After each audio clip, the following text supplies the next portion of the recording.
Satriya pinilih Panglimbang 5 menit dina Jemuah Kliwon tanggal 23 Januari taun 2026 kapethik saka kitab Kapisan Samuel bab 24 ayat 2 tekan ayat 21.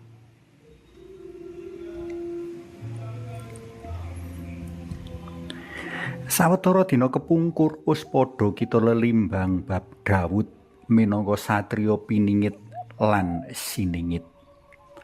Minangka satriya piningit panjenengane pinilih Allah kanggo ngirit bangsa Israel tumuju kahanan luhur lan misuwur. Dene minangka satriya siningit panjenengane tinite ora marga bleger raga kang gedhe dhuwur dempalan limpat, ananging luwih ana ing kahanan atine kang banget berbudi bawa laksana.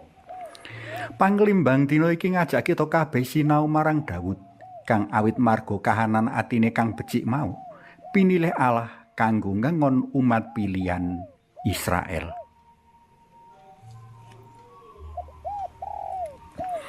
Waosan dina iki ngemot prastawa kang banget tintrim mligine kanggo Daud sakonco. Raja Saul ngetapake perjurit pilihan cacah 3.000 wong kanggo nglari playune Daud sakonco menyang papan pangonan kukuban Gunung Parang wedhus alasan. Marga kabelet Raja Saul kanthi ijen mlebu sawijining guwa kanggo mbebuang. Ndilalah guwa mau mujudake papan pandelikane Daud sakonco.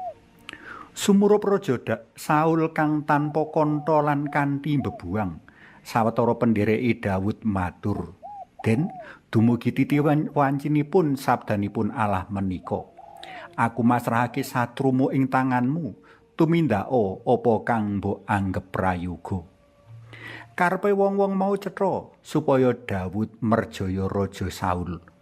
Pindho mijet wae ngranti Saul kang tanpa kekuatan apa-apa kuwi mesti banget ing gampang kanggo diperjaya. Nanging Daud darbe pikiran liya. Ajrih asihe mring Allah uga asihe mring Sang Jinebatan ngelikake Daud kanggo tumindak kang luwih luhur. Dheweke ora merjaya Raja Saul, ananging amung ngiris poncoting jubah kang kaagem Raja Saul. Mula ing guwa wedhus alasan kono ora dumadi rajapati, ananging kepara kawedhar peratelan tumindak kang banget ing luhur. Daud melasi wong kang mungsuhi dheweke, Raja Saul.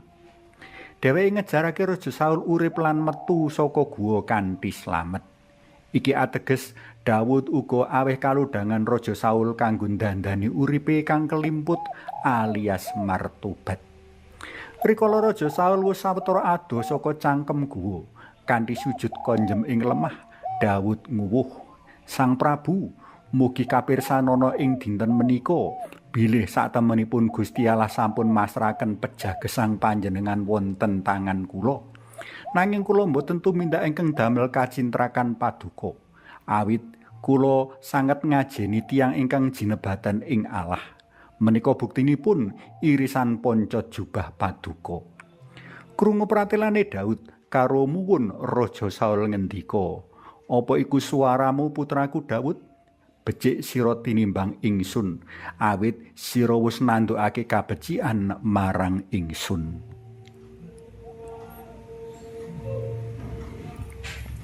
Para tresna pelem kinasih, dina iki Daud mulangake marang kita kabeh kepriye tresnani mungsuh.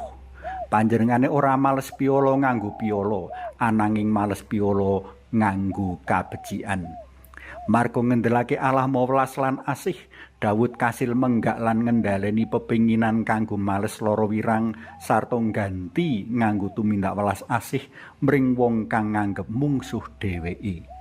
Kaya kawedhar ing waosan Injil, satemene awake dhewe uga wong-wong pinilih sauger bisa nindakake pakon tresna tintresnan, luwih-luwih nresnani wong-wong kang nganggep mungsuh senadyan kang padha kita tindakake becikanane.